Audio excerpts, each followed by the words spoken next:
jury seated. No, I mean, you don't want any fans at all. Well, she might want people who like Tupac and be like, hey, I followed his music. I think it was tragic the way that he was killed. The second I hear tragic the way that he was killed, out. It's the words that you actually.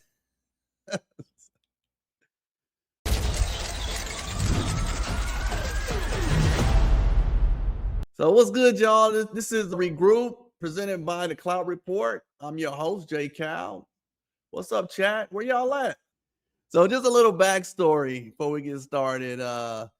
30 years ago, Tupac met his untimely demise on the Las Vegas Strip, and the jury is finally seated. So jury was officially selected after 3 days of questioning. Okay, they got 12 jurors, 4 alternate, 6 men, 10 women.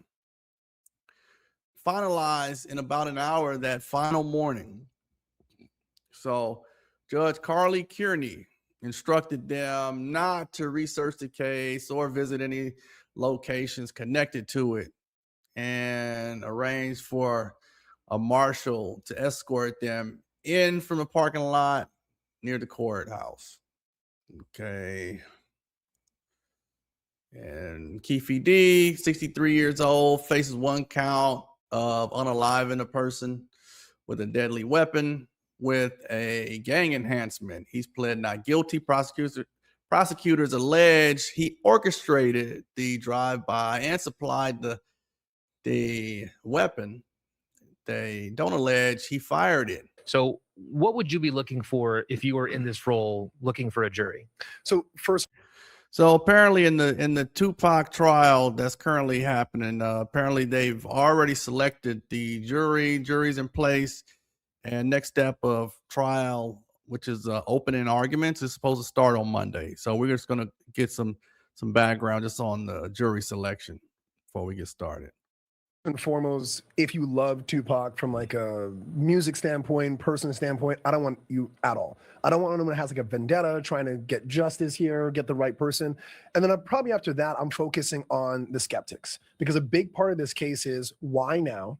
Why believe what the prosecutors are saying? And if I can drive a wedge between the statements that are made in these memoirs, these interviews, and then the actual evidence of the case, and then say, see, they're just after him because they want their pound of flesh. If I can get a few people like that who will believe in that kind of theory, that theme, that's who I want in my jury. Bernardo, who do you want? Let's be clear.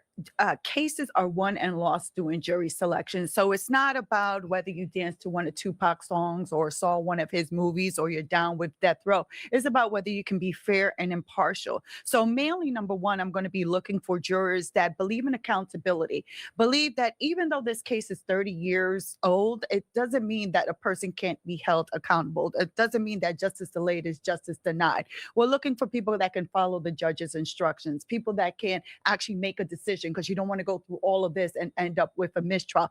But mainly, you're looking for people that can believe that the words coming out a person's mouth is a strong piece of evidence, because this case mainly evolves around all those statements made by Keefe D. Davis and admissions. Here's the question I've always had for these high-profile cases. How do you root out the people that are just saying what they have to say to get on the jury, who are just paying the lip service? You know, I mean, money can be made after this if you're on the jury and you're trying to sell a book or something like that. Maybe I know the judge can set up some rules and all that, but how do you root out the people who just want to be on this jury? Well, let's put it this way. I think probably Bernardo Experience. more so than me. Yeah, like, it's experience. we're You've not been new in the to game this. this long. Yeah. You know, you're able to tell by body language and your gut reaction in terms of when a person is speaking, whether this is a person that you want to be on your juror. You're never going to get that 100% perfect juror, because that perfect juror for me is a person that Brian's going to go and get rid of that juror. So you're not going to get that one juror, but you want someone that at least we can say that we're on a level playing field and be like, we'll be able to listen to the evidence as it's presented in court and follow the judge's instructions. Yeah, you got to kind of think about how jury selection operates, right? So we both have challenges where we can just be like, you know, I don't like how this person looks. So long as I'm not discriminating them based on race, religion, whatever, I can kick them out. I'm kicking out who she likes. She's kicking out who I like. And then we've kind of have to like figure out the middle ground. So the person that you're worried about, if you like her side too much, I'm getting you out. If you like my side too much, she's getting you out. That person that you're thinking about usually doesn't make it that far. I know you said you don't want fans, but I feel like you'd have to maybe have one or two in to have some kind of middle ground to get this jury seated. No, I mean, you don't want any fans at all. Well, she might want people who like Tupac and be like, hey, I followed his music. I think it was tragic the way that he was killed. The second I hear tragic the way that he was killed, out. It's the words that you actually use. No. So for Brian, hearing a possible juror saying tragic, be like, wait, hold up. Now you're already showing you sympathy and empathy for the victim. So he will be looking to get rid of them. But once I hear someone mention the word conspiracy or law enforcement just want to take another black man down, oh, you got to go. Okay. Yeah. You got to go. I've picked jurors because the foreperson was a black African-American man. And I said, when you look at my client, what does he look like? He said, looks like a brother. I said, all right, so we're going to get you.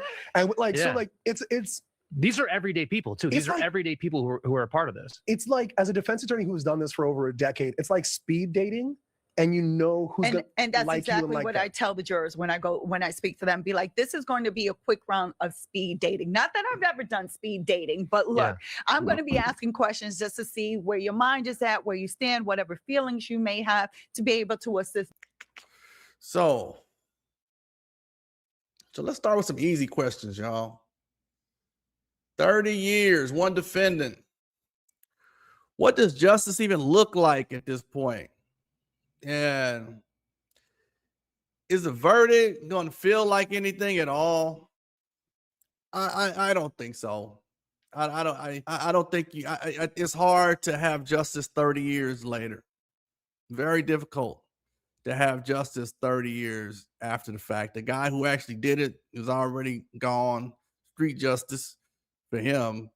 I mean, basically everybody else in the car, basically everyone involved, except for one gentleman who is experiencing his own health problems. I mean, if he can make it through the trial, I guess, then justice can be served. I mean, it's hard to have justice 30 years later, regardless of whoever, however, any of the details. What do you all think? So apparently they have marshals escorting jurors in from the parking garage. What does that tell us about this case? Before a single witness testifies, what does that tell us?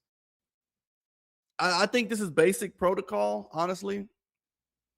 I think this is just your standard procedure, especially for a high profile case. I don't think that they allow people to randomly be contacted by the outside world. They want these people shut off from the outside world as much as possible, really. So yeah, they'll be met every day by law enforcement. They'll have a heavy law enforcement presence in their life until this is over with. So Tupac's cousin, William Lassane, 62, sat in the courtroom this week and talked about what bothered him the most about the unaliving of Tupac itself. And, it's been 3 decades of watching Davis, according to him, TV and podcasts, and discuss his alleged roles, in it. And he admitted his role, but it seemed like he was bragging about it, like he was proud of it. He described the weight of hearing that as like he was carrying a 500-pound gorilla on his back. So he also said something I haven't been able to really shake, because I'm here, according to him, I'm here because I love Tupac, not because he hates Keefe D, which, that's understandable. He says he remembers his cousin as funny, generous, courageous, someone who stood on principle, even when he got things wrong as a young man. Well, that's definitely respectable.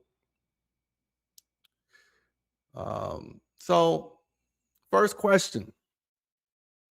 I'm here because I love Tupac, not because I hate Keefe D. How many of us watching the trial can honestly say the same thing? Just so long after the incident in question, because once that moment is gone, you can't really revisit. You know, the people who you'd like to see pay the price are even gone. You know, if this were like the day after the incident happened, it wouldn't just be Keefe D. You know, it would be all of them, everybody in the car. You know, Tupac's family, Tupac's mother isn't even here anymore to see what's happening. You know, in this type of case, I would love for his mother, you know, more than whomever is left behind now. I'd love for his mother to get closure. It was amazing. I had a blast with y'all today.